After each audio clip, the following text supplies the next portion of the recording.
Bienvenidos al Panteón de la Santa Veracruz. Su nombre viene de una conjunción de dos palabras. No tiene que ver nada con el estado de Veracruz, sino es vera de verdadera y cruz. Entonces sería Cruz Verdadera el nombre correcto del panteón. Este panteón sería el segundo más antiguo de San Juan del Río. Es de 1857 y este panteón estuvo en funcionamiento durante 110 años, es decir, que de 1857 que estuvo abierto hasta 1967. Y podemos ver que esa sería la última tumba que se recibió, esa del 17 de diciembre de 1967. Entonces, al recibir a esta persona, queda lleno el panteón y es por eso que ya queda en desuso.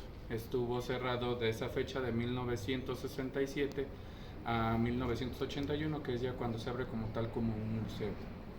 En esta arquitectura que podemos ver del museo se le conoce como neoclásica afrancesada, y en este estilo de panteones hay solamente 4 en todo México. Sería uno en Ciudad de México, aquí en San Juan del Río, otro donde están las momias de Guanajuato y el cuarto sería en Guadalajara. ¿Sí? Este panteón estaba destinado para la gente de dinero de esa época de aquí de San Juan del Río. Es decir, que para poder ser sepultados aquí tenían que tener un poder adquisitivo la gente que vivía aquí y que quería ser sepultado. Encontramos 7 niveles en cuanto al poder adquisitivo que tenía la gente. El primer nivel va a ser sobre todos los nichos que encontremos en la pared. Ese sería nuestro primer nivel.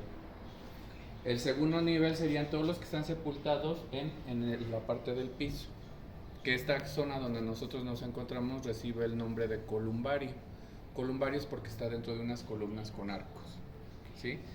Nuestro tercer nivel sería en el primer patio que tenemos aquí a nuestro costado, y los otros 4 niveles estarían dentro del segundo patio donde estaban ahorita ustedes. Ahorita que bajemos al segundo patio les voy a contar pues cómo están distribuidos allá los 4 niveles que faltan, ¿sí? Bueno, vamos a poder ver que había poder adquisitivo porque, por ejemplo, los mármoles blancos que están ahí, que es el más blanco que tenemos aquí, fue traído de Carrara, Italia. Y bueno, lo demás, pues el mármol que tiene unas vetas que son así como blanquizcas o grises, esas serían traídas de aquí de Bizarro, en la Sierra de Querétaro. Ya la demás cantera, como esta y esta, que es la cantera morena de aquí de San Juan del Río, pues obviamente es de aquí, propia de la región, y los demás colores de las canteras y todo eso serían traídas de aquí de Huichapan, Hidalgo, que ahí tienen una variedad de 25 tonalidades en cantera. Vamos a poder ver que había lápidas que no tenían identificación. ¿Y por qué era esto? Bueno, porque en ese tiempo hubo lo que se llamó la guerra cristera. Era la gente que estaba en contra de la iglesia contra la iglesia. Entonces, estos personajes que no van a encontrar registro de ellos, que no tienen nada en sus lápidas, es por eso. Están enterrados aquí, apoyaron en eso de la guerra cristera. Entonces, era para que no los pudieran identificar y entonces eran identificables solamente para los de aquí del panteón. Por esa cuestión apoyaban a la guerra cristera. Entonces, los del panteón sí podían identificar quién estaba aquí sepultado, porque como ven, todas las cruces son diferentes. Por ejemplo, esta no tiene nada, esta tiene en la parte de abajo una copa, otras tienen letras y así. O sea, los del panteón sí podían identificar quiénes eran, pero la gente que venía a buscar a estos personajes pues no los identificaba. Y esto era porque si eran identificadas estas personas, eran sacadas de las tumbas así como estuvieran, y entonces eran paseadas en el pueblo como especie de escarmiento a las familias de estas personas que habían apoyado esa guerra. ¿Sí?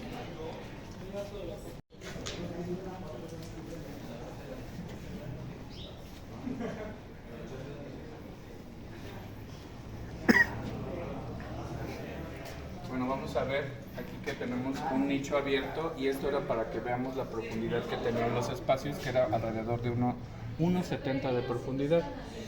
Estamos viendo que ahí hay Pues sí, un ataúd de un niño. ¿Y por qué es esto? Porque el 70% de las personas que están aquí sepultadas son niños. Obviamente como en esa época no había tanta medicina como hay ahora, los recursos que había y todo eso, entonces fallecían muy pequeños. Entonces es por eso que tenemos esa muestra ahí de que el 70% de los que están aquí sepultados son niños. ¿Por qué está pintado en ese color azul? Ese color azul era para distinguir como un estatus, porque ese azul fue creado en Inglaterra para para la realeza. Entonces, pintándolo en ese color manejaban un estatus. Eso quería decir que pues era de un nivel alto.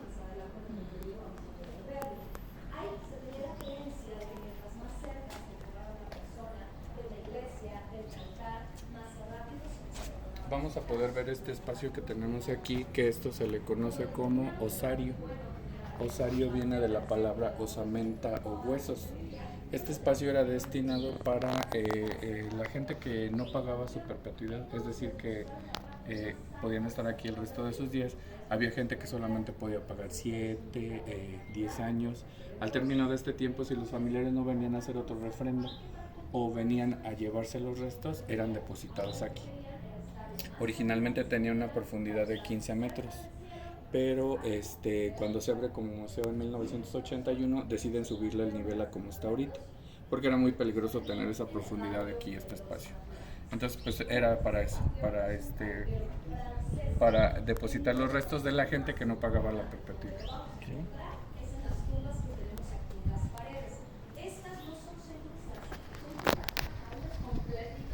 Bueno, vamos a ver la columna que tenemos justamente ahí en la parte central del panteón. Esta sería nuestra tumba más importante de aquí del panteón. ¿Y por qué es esto?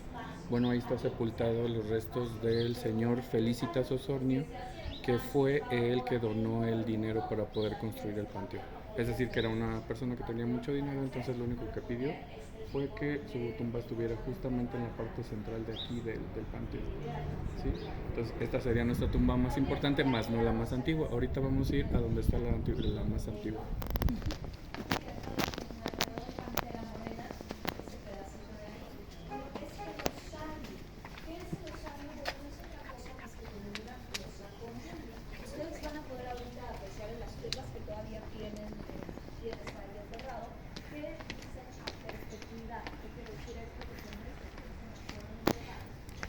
¿Sí recuerdan cuando les dije, en qué año les dije que se abrió el panteón? 1854. No, 57. Ah, ok. Entonces, esta sería nuestra tumba, la más antigua. La primera es del 20 de febrero de 1857.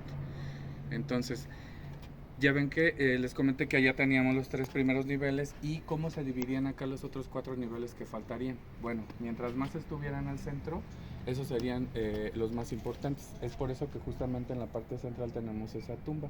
Ya conforme se iban haciendo hacia las paredes, como tenemos este caso, este sería el último nivel. Es decir, que sí tuvo para estar aquí en este panteón, que se tenía que pagar, pero como está junto a la pared, este sería el último nivel. ¿Sí? Todas las tumbas que no tienen cruces y que llevan esos copones en la parte de arriba, eso era porque ellos eran musulmanes, ellos no serían cristianos ni católicos. Entonces por eso llevan esa identificación con esos copones que llevan la parte de arriba las tumbas.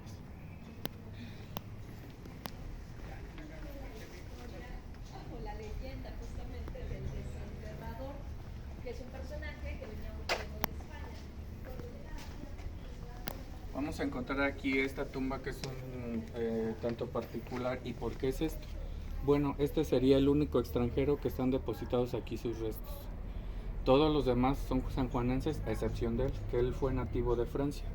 Es decir, que fue un personaje francés. Él fue ingeniero y director de caminos. Y bueno, a él se le atribuye la construcción de lo que se le conoce como la carretera llegando a Querétaro, que es la Cuesta China. Esa carretera que está junto a la que ahora nosotros conocemos, que es la 57, que va a un costado llegando a Querétaro cuando llegamos que están las curvas, que es la Cuesta China. Él fue el que construyó esa carretera en esa época. Él fallece en 1858, un año después de que se abre el panteón, y entonces por eso es que es depositado aquí. no tenía familiares y entonces deciden recibirlo en este pequeño espacio para que estuviera aquí en el panteón, ¿sí? Y bueno, pues él decía que al ponerlo al pie de la escalera, la gente a fuerzas tenía que pasar por encima de él.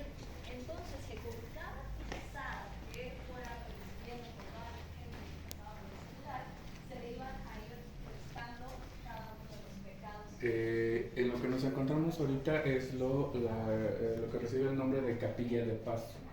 Aquí era donde obviamente se le daba el último adiós a los difuntos, seguramente aquí estaba el cuerpo presente y entonces aquí tenemos el altar, venía el padre oficiaba la misa y entonces aquí sería donde se le daba el último adiós. Tenemos lápidas y todo eso que están aquí en la parte de adentro porque estos serían familiares directos del señor Felicitas Osorio. Como dato curioso, tenemos 600 tumbas en todo el panteón. Y eso es porque tenemos el registro en el archivo histórico.